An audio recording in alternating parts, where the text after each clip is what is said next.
ThaBoxingvoice.com here with the man, Eddie Hearn. How we doing? Just got done with the press conference. A lot of emotions in that face-off. Yeah. They said, all right, we're good, and neither fighter wanted to look away. At this point, nothing else has to be done except step foot on that scale Friday, and then the IBF Saturday morning. It's not the IBF.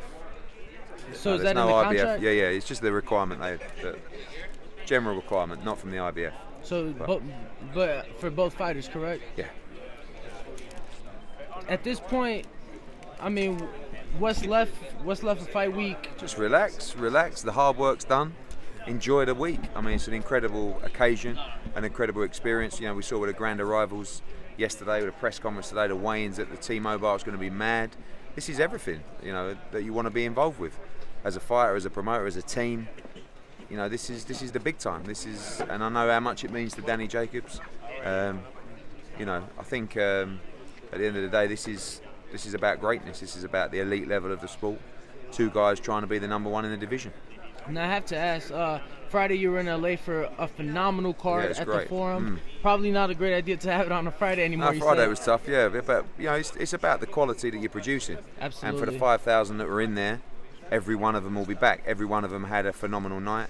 Every one of them got every bit of value for their money, which is what you want as a promoter.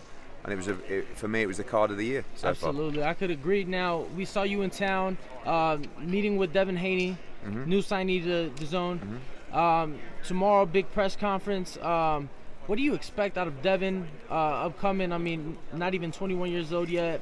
Millionaire, very charming, good looks, nice smile, and extremely skillful. Hopefully we can see him and Luke Campbell down the line. What are your thoughts with Devin Haney? I'm very pleased to sign Devin Haney because I think he's a great talent. He's 20 years old.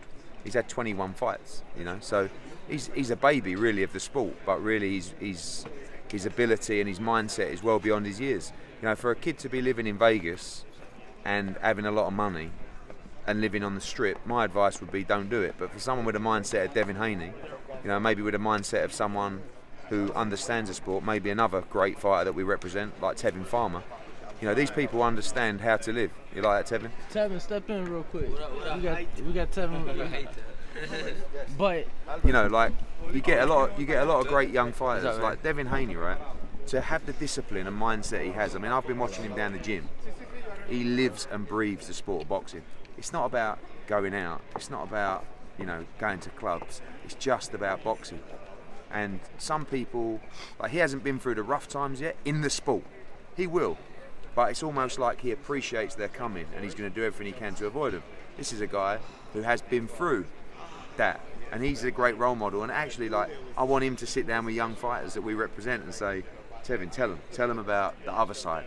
You know, he didn't come into the sport, get to 21-0, sign a multi-million-dollar contract, although he did eventually, but he had to go through the rough side, so he appreciates it much more. He's a perfect guy to sit down with young fighters and say, you have no idea, like, about the other side, so you better keep training hard, you better keep the mindset, because if you lose and you go back to where he went to, you may never come back because you might not be strong enough. Right. So he must look at these fighters like Devin and think, wow, you're so lucky, like you was given the opportunity. And by the way, his skills have got him there, and his amateur pedigree. It's not just like someone rocked up one day and went, yeah, you. Like, he works hard, Devin Haney. I've been watching him in the gym. He puts his whole life into boxing. He travels around for top class sparring, and he's an extraordinary talent. So, you know, we're really excited to work with him. Absolutely. I spoke to Tevin recently. Earlier today I spoke to you recently. Tevin, mandatory defense come July. Gervonta Davis will be making a homecoming defense in July as well. Recently you said you have no issue going to Showtime with that fight. It doesn't have to be on DAZN. What has brought you to this? Because obviously you represent DAZN. Yeah, because I won't let our fighters lose out on massive opportunities for their careers. So we all want the best place for that fight is on DAZN. Who can pay the most money for that fight? DAZN. Simple. But if they won't have the same mindset that we have, we're willing to do it on Showtime, no problem. But you have to pay him the same money that he'll make with us. That's all. We won't stop the fight, we won't restrict him from going. But ultimately, Devin wants to be in the place that financially is going to give him the most security. And also the schedule. Like if Tevin Farmer started fighting once a year now, or twice a year, he would be distraught. He likes to box about 6 times a year. I mean, he's boxed like 5 times in a year. No, under a year. Under a year. Yeah. 10 or 11. He's been out at the ring for 5 weeks. He's calling me every day, like he's losing his mind that he doesn't have a date yet, and he'll have a date next week. But, you know, he's in a great place. He doesn't get lied to. You know, he's got a schedule. He gets paid very well. He can balance his life around boxing as well, knowing when he's fighting, rather than waiting. But we are getting to the stage now where we want the mega fights, because I feel like Tevin Farmer over the last 6 months has become a star of the sport. So after this mandatory defence, I want the big unifications for Tevin, and that's probably Bachel. That might be Devontae Davis. You know, all these great fights. You've got Jojo Diaz fighting this weekend. That's a good fight. Scott Quigg has another good fight, one of our guys. But I want to take him after July. I want to take him back to Philly. You know, when we talk about fight cards, that was a Friday night as well in Philly that we had to do that show. The night before Errol Spence. Yeah, exactly. So we want to go Saturday night. Last time we had, I think, nearly 6,000 in Philadelphia. They loved it. It was a lot going on that night too. Yeah, it was. Meek Mill had a show too. I know. Meek Mill was on that night as well. But that was a good crowd and a vibrant crowd, and they loved it. And I know that everyone in that arena that night will be back, especially if he's in a big unification fight. Yeah, for sure.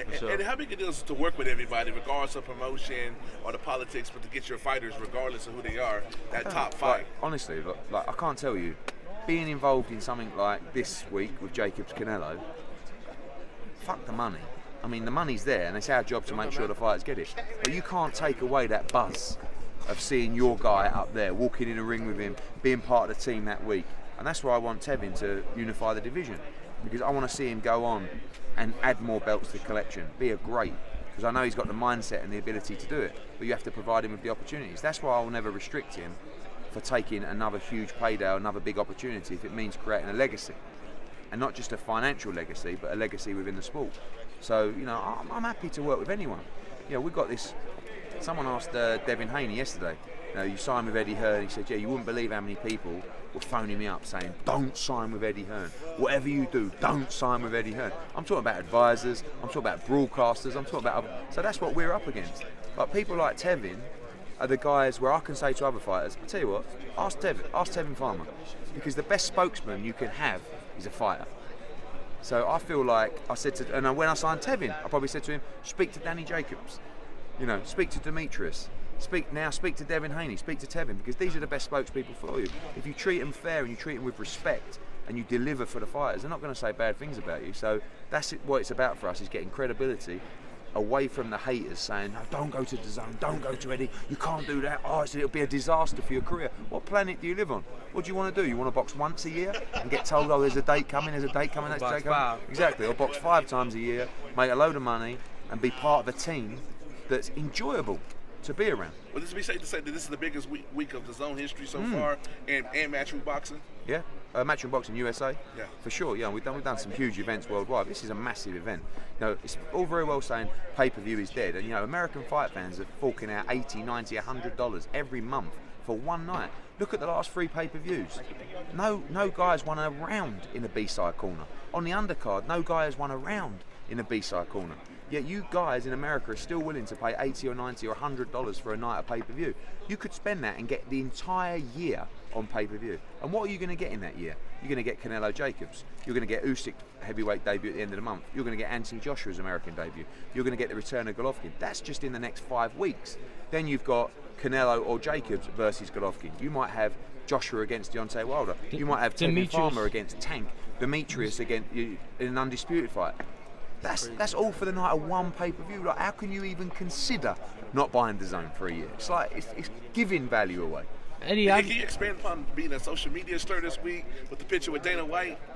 Yeah. What's behind that? Is That's Dana getting into boxing? Blown up. I'll tell you. Do you know what? All it was it complete. I went to the UFC training centre because that's where Danny's been training. Dana's son was hitting the pads, and Dana came out and started watching him. I'm a massive Dana White fan. I don't want to sound like a fanboy, but I have massive respect for what the UFC have done. In fact, I'll be honest, a lot of the things that we do are based around the success and the things that the UFC have done. So I went over, I introduced myself to him, and he was like, oh wow, like, you know, we spoke. He had the courtesy to take me to his other building across the road where they're going to be doing live shows. Listen, him and the UFC business is hugely motivational to what I do, right? So like Tevin, You might have a guy like, I don't know, even Canelo, like these kind of guys. They're inspiring to Tevin.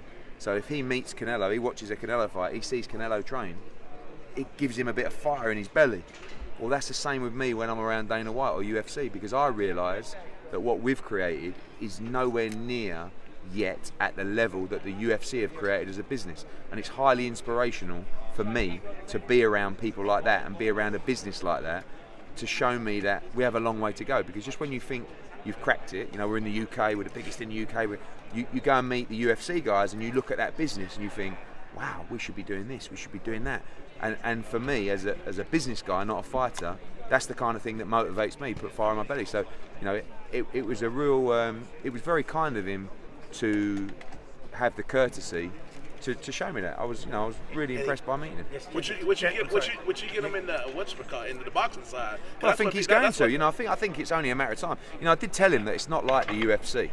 You know, like it's not a case of, oh, Tevin, you're fighting Tank in September, off you go. Don't work like that in boxing.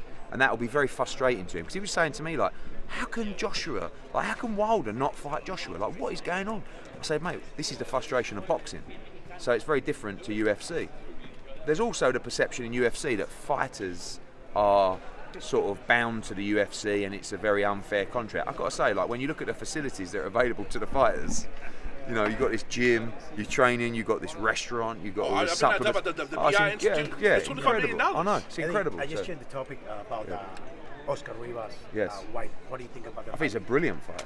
You know, I think Oscar Rivas is a guy that a lot of the UK fans don't know a lot about.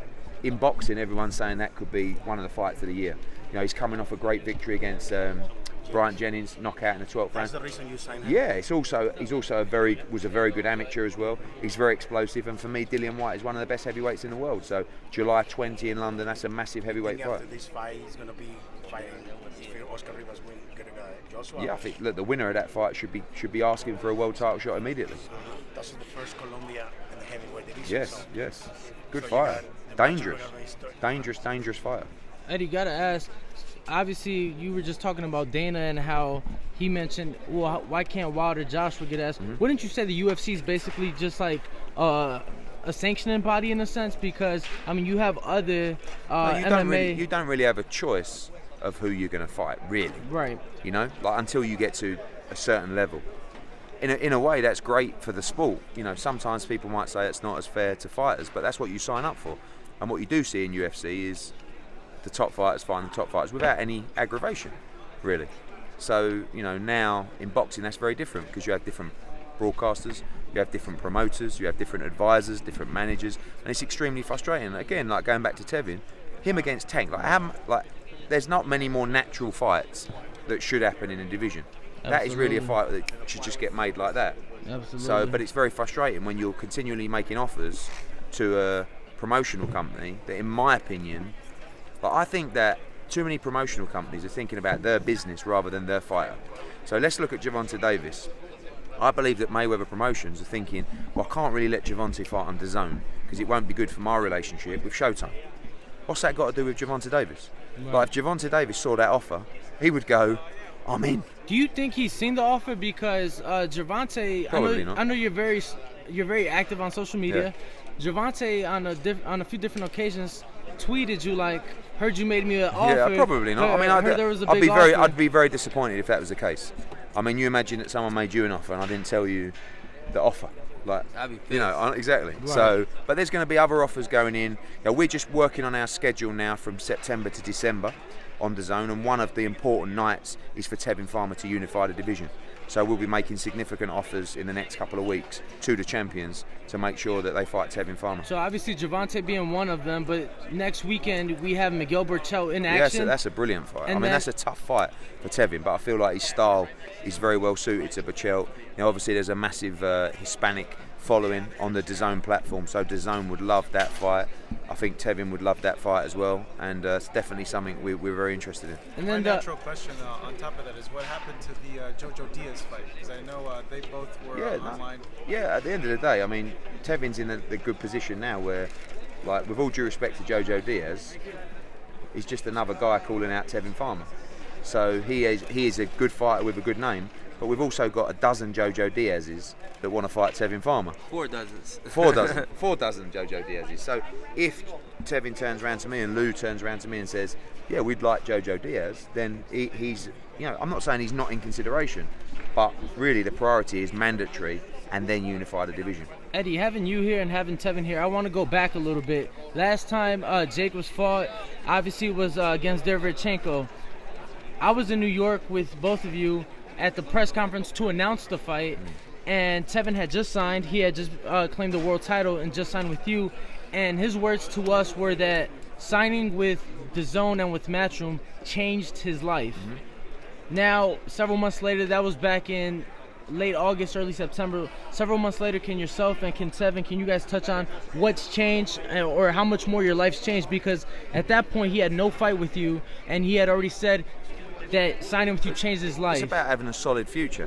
I mean, obviously he's a lot richer than he was back in September or whenever that was. He's had 2 fights since, and you know, he's got another fight lined up, and we're talking to Lou. We're going to be actually making a new contract extension offer to Tevin for after that, for when his contract expires, for big money, and that's the next step for him now. Is to say, okay, because you know we could have signed him on a 10-fight deal back then, but really his value has increased so much that what he would have signed for wouldn't be the right deal right now for him, you know. So we need to make sure that those unification fights attract big numbers for Tevin Farmer, because they're risky fights. You know, like the mandatory fight against Frenoir, no disrespect to Frenoir, is a fight that Tevin Farmer should look very good in and win comfortably. The Bachelt fight is a fight that is a war, and is one that where you could lose your belt. So you have to be paid accordingly. That's the key. So, you know, in terms of how his life's changed, I hope he's getting recognised a lot more. He's had a hometown fight. He knows when he's fighting. He's making great money.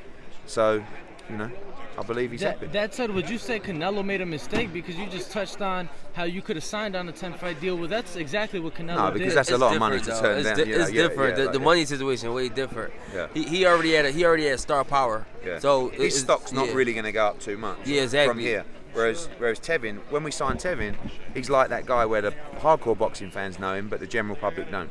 Now we had a nice gate in Philadelphia. We'll return there later on in the year, and his stock is much higher than it was when we signed him. What's a bigger fight? Is it Tank or is it Lomachenko? I mean, I think from a publicity standpoint, from a hype standpoint, it's Tank all day long, because you know these two don't particularly like each other. It's been running for years and years. Lomachenko is a great fight, but he's up at lightweight. He makes super feather fine for the moment. So any of the champions, really, I think his aim is to unify. And look, we'll keep putting the pressure on Tank Davis. At the end of the day, if he doesn't fight Tevin, and then Tevin goes to unify the division, then the game changes, you know, and we want him to accumulate belts. One day, I'd love that fight to be the undisputed fight. Eddie, I know you probably touched on this, but if I could just get your comments on how Anthony Joshua and Ruiz came about. Quite simply, we looked at the best heavyweights in the world. Luis Ortiz, you know, we made a huge offer to Luis Ortiz. They talked a good game and they got found out. Andy Ruiz, Trevor Bryan, Pulev, Michael Hunter, all these guys. I had to go with the guy that in my heart I believed would give the fans the best entertainment on June 1. The best fighter that would come and let his hands go, that wouldn't wilt under pressure, you know, that wouldn't come to survive, that wouldn't just come for the payday. And when I spoke to Andy Ruiz, you know, if Andy Ruiz was built like Anthony Joshua, aesthetically, he would be a massive star, because he's a Mexican heavyweight that can really fight. Unfortunately, he looks more like me in a pair of shorts, right? So people look at him from the casual fans and go, oh, this guy can't beat Anthony Joshua. Speak to people in boxing.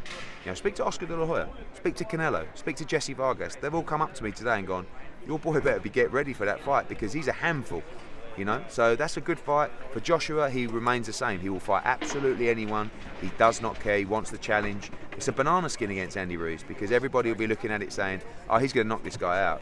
You know, I spoke to Ruiz this morning. He's so pumped for this fight. We're going to do a press conference here on Saturday with Andy. He'll be in town. You guys can see. He's up for this fight. It wasn't about the money. You know, it wasn't about politics. It was just give me a chance to seal my legacy to become Mexico's first world heavyweight champion. Eddie, when was it? It was signed yesterday. It was signed yesterday. Yeah, but we agreed terms maybe 3 days before that. But You gonna get him a Snickers deal? he should have a Snickers deal. I think he needs to speak to his agent I think he's a great story. You know, he's like one of those guys. Like I think he done an interview yesterday. Who says he's going to win this fight for all the fat people around the world. So did you speak to Al about it? Because Andy's with PBC. Yeah, I spoke to Tom Brown, who is his promoter, and Luis de Cubas, who works with Al, who I'm very good friends with. You know, they didn't stand in the way of the opportunity. It wasn't easy, but why wasn't it easy? Just because it's never easy to make a unified world heavyweight title fight, especially when you're 5 weeks out. You know, he just fought. But Andy was the one, you know, Andy sent me a message on Instagram. He said, please give me this fight. I'll beat Anthony Joshua. I know I can. And that was really the start of it, where I then spoke to Tom Brown and Luis de Cubas. We finalised the details, and Andy signed yesterday. And you got to ask Shelly Finkel. With all that talk, then when people say, oh, you know, Al's blocking fights, it's difficult. Depends on the fighter. Okay. You know, elaborate on that. So it's pretty straightforward. So it's not Al's fault, right? But every promoter has to make sure that when they sign a network deal, they keep their top talent on the network. So you don't. Right? So Andy Ruiz is not Keith Thurman, is not Manny Pacquiao, is not Deontay Wilder. So you get to a stage with someone like Andy Ruiz where he will go to Al and say, please give me this chance. Like, don't let me lose this opportunity. Al will go and speak to Fox, who just aired him last Saturday with probably 1 million audience, and say, just to let you know, this kid's had an opportunity to fight for the world heavyweight title. We shouldn't stand in his case. In that situation, as Dazn would do, where actually Tevin's a good example of that as well. You know, I would have to go to Dazn and say, look, Tank Davis will only fight Tevin if it's on Showtime. They may turn around and go, no, we don't want that. They wouldn't, because I would tell them, you can't ruin this opportunity for this kid. And that would be the same instance with Andy Ruiz, right? Now you get the bigger guys. Al can't afford, and to be honest, like, we all can't afford, but I can't. If Anthony Joshua signs a long-term deal with Dazn, it's very difficult for me to take a fight on another platform. That's just business.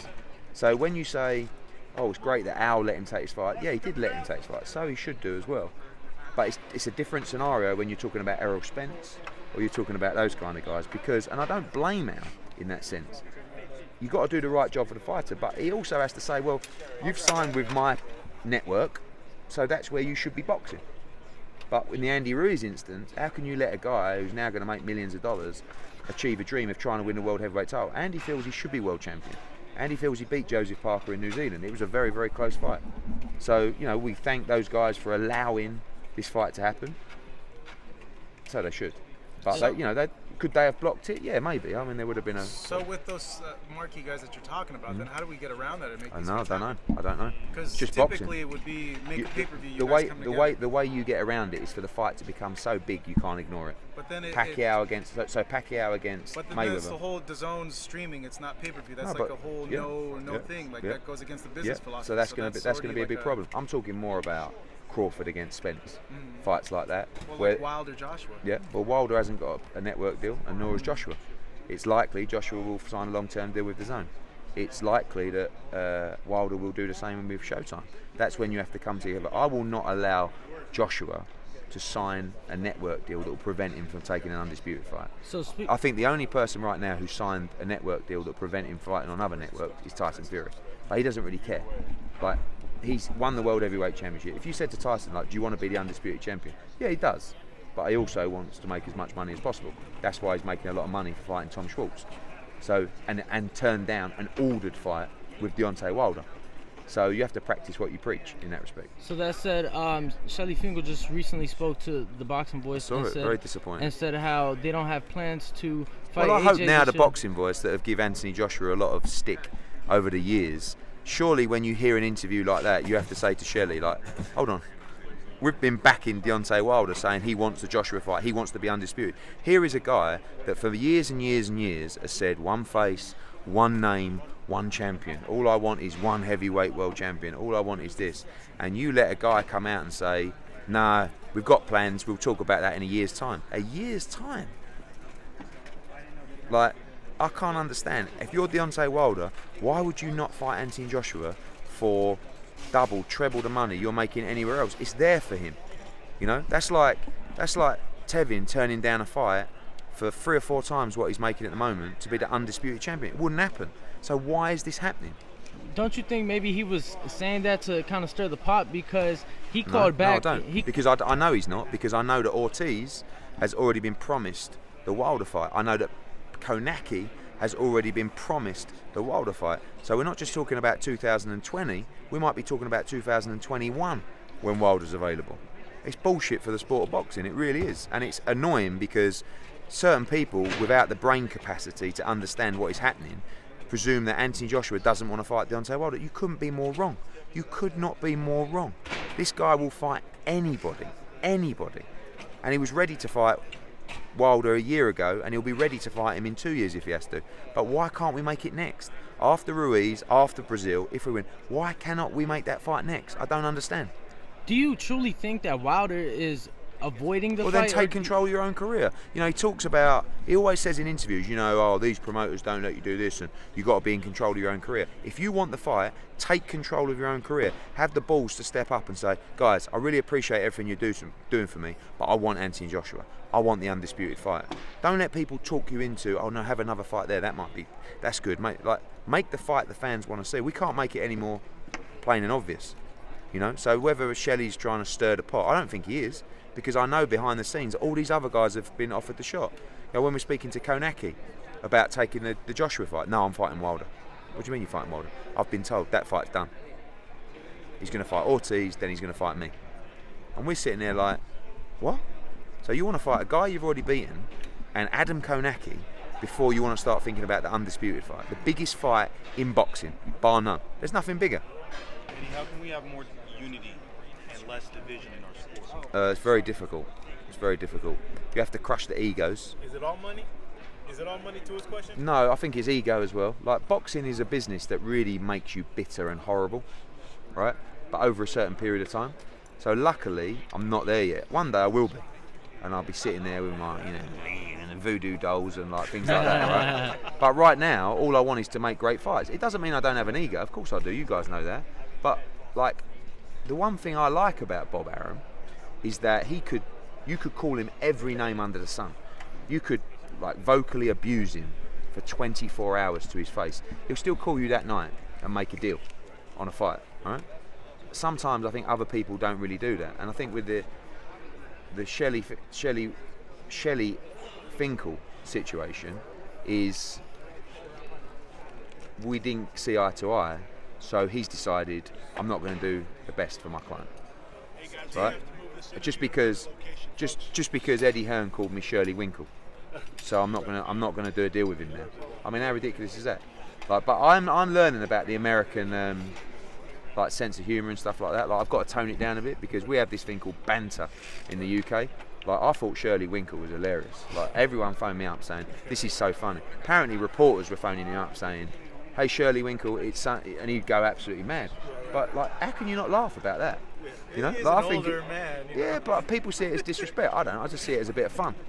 But isn't that great that you can have like the back and forth between promoters and like that's part of the sport. It's sort of like Shakespeare said, all the world's a stage, right? And that's all we are. We're all actors in this crazy game of boxing, right? So back and forth is good, but when they start taking it personally and stopping their clients from earning money, like you imagine Lou DiBella turned around and went, "No, I'm not making that fight because I don't like him." You'd be like, "Right. What's that got to do with it? Fuck that, make the fight." No, he called me Shirley Winkle. I'm not making a fuss. If you enjoyed the video, feel free to hit the like, subscribe, and share. As always, if you want to support us to the next level, head over to the patreon.com/ThaBoxingVoice. We have tons of exclusive from Border Wars, entitled betting shows. The list goes on and on and on. But in addition to that, if you guys have questions for fighters, trainers, and promoters, this is where you can submit them. We will run out, get these questions answered, and put it back on the show just for you guys. Appreciate it. Peace.